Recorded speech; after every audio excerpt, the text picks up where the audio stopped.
I did want to talk to you a little bit about your work in hospice. I have personal experience with hospice because my father was in a hospice, and I have quite a few friends who've used it at the end of life for their loved ones. Can you talk to us a little bit about hospice and what your experience with it has taught you? Thank you. Hospice is probably the most important thing I do. I'm a volunteer, and anyone can be a hospice volunteer. I would encourage you to think about that. You get all this wonderful training.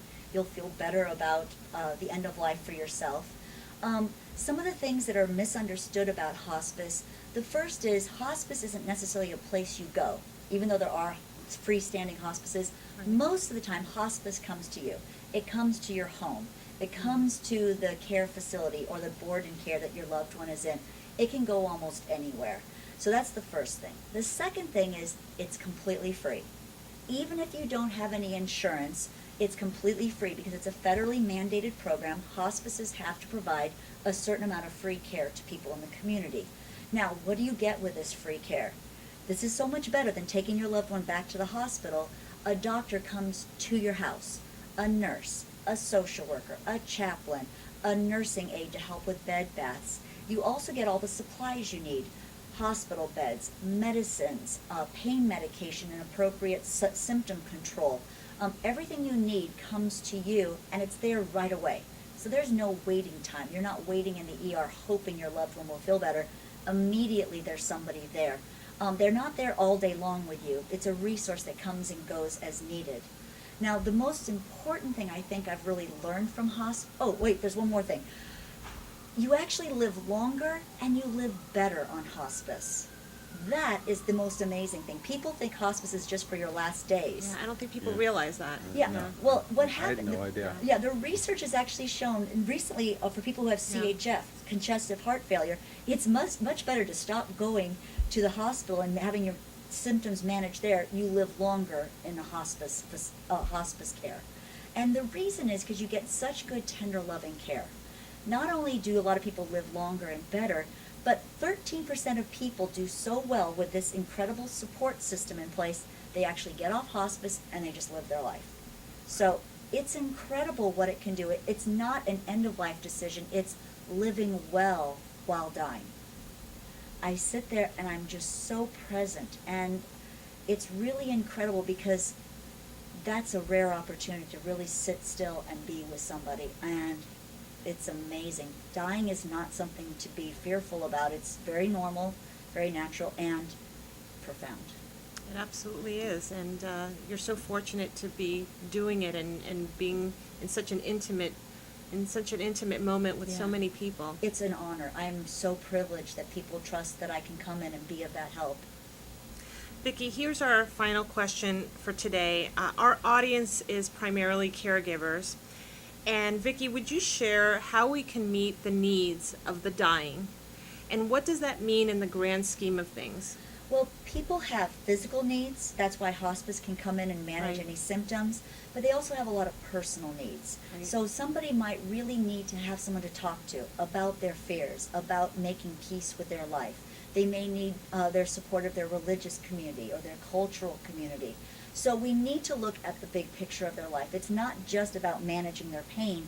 It's making sure that they do what they need to. Now, for everyone, that's different. Some people are like, I don't want to speak of it. I don't want to deal with it. I respect that. That's your journey. Where other people are like, I really need to talk. So we want to think about those choices and how we can support them. So I tell people, ask. Instead of guessing what that person needs, like the golden rule, ask, what can I do as I help you on this journey? What can bring you some comfort and support? This is what I love about your book. It's really about honoring and respecting the individual, and I want to really thank you so much for Thank coming you. and joining us on our show today. And I want to thank the audience also for joining our show.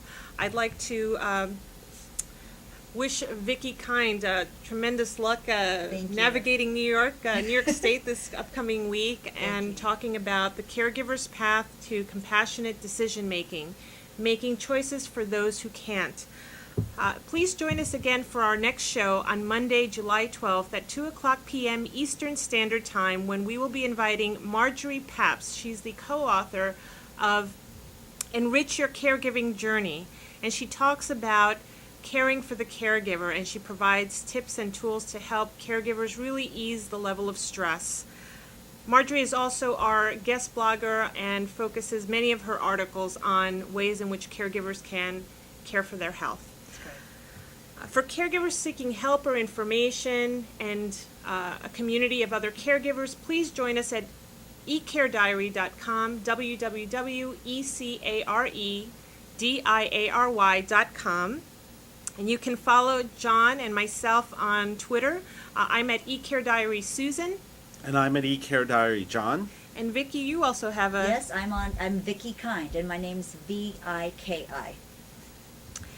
And before I forget, you can buy Viki's book on Amazon.com as well as on our website, eCareDiary.com, if you go into our shopping portal and click on books, and her book will be on the first page of the book section. It is $15.95, and this is what it looks like. Before I close the show, I'd like to encourage everyone to register and access all the free tools that we have on eCare Diary. One of the main tools that we offer is a medication and appointment management system that is free and enables families to really organize all the appointments, all the medications in one place. You can even store documents, and you can share it with other people involved in the circle of care, including long-distance caregivers. I'd also encourage you to sign up for our email newsletter and receive occasional updates about events such as these and special offers that we provide on a monthly basis. Thank you again, and join us next time.